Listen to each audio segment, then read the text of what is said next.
तो दोस्तों, आज की कहानी, यदि आप ये 3 सीखें अपने जीवन में उतार लेंगे तो आप कभी धोखा नहीं खाओगे। तो दोस्तों, कहानी कुछ ऐसी है कि बहुत समय पहले किसी राज्य में एक प्रतापी राजा था। राजा के 3 बेटे थे। राजा अपने तीनों बेटों को योग्य राजा बनाने के लिए उनकी शिक्षा दीक्षा के लिए अच्छी व्यवस्था करता है। राजा अपने बेटे को हर विद्या में पारंगत बनाना चाहता है, इससे राजा के बाद उनके पुत्र उनके राज्य को अच्छी तरह से संभाल सकें।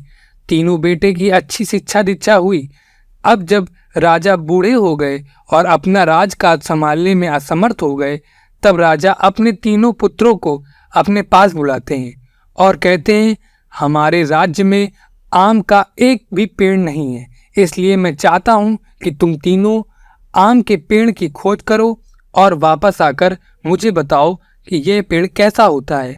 लेकिन राजा ने अपने तीनों बेटों के सामने एक शर्त रखी। राजा अपने तीनों बेटों की बुद्धिमत्ता की परीक्षा लेना चाहता था, इसलिए शर्त के अनुसार तीनों बेटों को अलग अलग और 4-4 माह के अंतराल में जाने के लिए कहा और इसके बाद एक साथ आकर इस प्रश्न का उत्तर देने को कहा। उन्होंने राजा की बात को हाथ जोड़कर स्वीकार कर लिया। अब राजा की शर्त के अनुसार राजा का सबसे बड़ा बेटा सबसे पहले गया, उसके 4 महीने बाद मझला बेटा गया और उसके 4 महीने बाद उसका छोटा बेटा गया। राजा के सभी लड़के बहुत दिनों तक इधर उधर घूमने के बाद अपनी अपनी खोज के साथ अपने राज्य में, अपने महल में वापस आ जाते हैं। अब राजा अपने तीनों बेटे को राज दरबार में बुलाता है, उनसे बारी बारी से पूछता है कि बताओ आम का पेड़ कैसा होता है। सबसे पहला राजा का बड़ा बेटा जवाब देता है, पिताश्री, आम का पेड़ बहुत ही अजीब होता है। आम के पेड़ में ना तो पत्ती होती है, ना ही कोई फल लगा होता है, एकदम सूखा होता है। अपने बड़े भाई के यह बात सुनकर मझला भाई तुरंत बोला, नहीं, आम के पेड़ में तो बहुत सी हरी भरी पत्तियां होती हैं, लेकिन उसमें कमी सिर्फ यह है कि उसमें फल नहीं लगते। तब अपने मझले भाई की बात सुनकर सबसे छोटा भाई बोला, पिताश्री, मेरे दोनों बड़े भाइयों ने लगता है कोई दूसरा पेड़ देखा है, क्योंकि आम के पेड़ तो बहुत ही हरा भरा होता है और मीठे रसदार फलों से भी लगा होता है।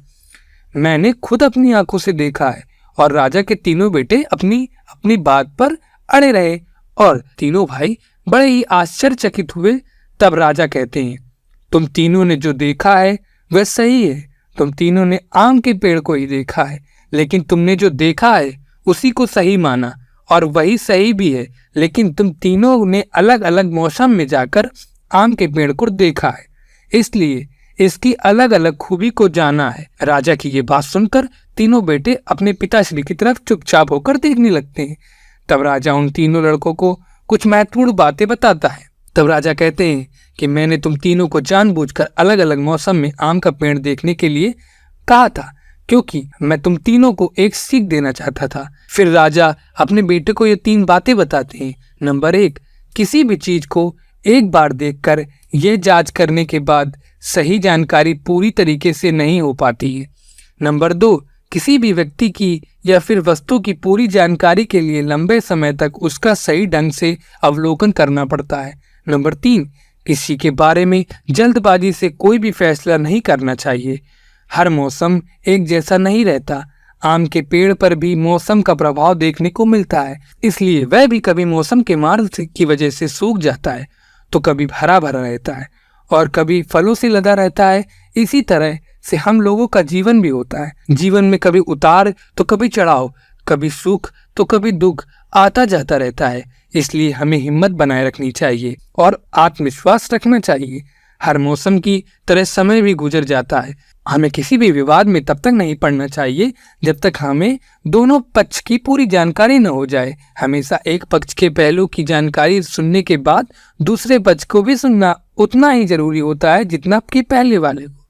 तो अगर दोस्तों आपने ये कहानी सुनी और आप अगर ये 3 बातें अपने जहन में बैठा लेते हैं तो आप कभी भी धोखा नहीं खाएंगे। और अगर आपको ये कहानी अच्छी लगी हो, चैनल को सब्सक्राइब कीजिए और वीडियो को लाइक कीजिए। मिलते हैं नेक्स्ट अगली किसी और कहानी के साथ। जय श्री राम।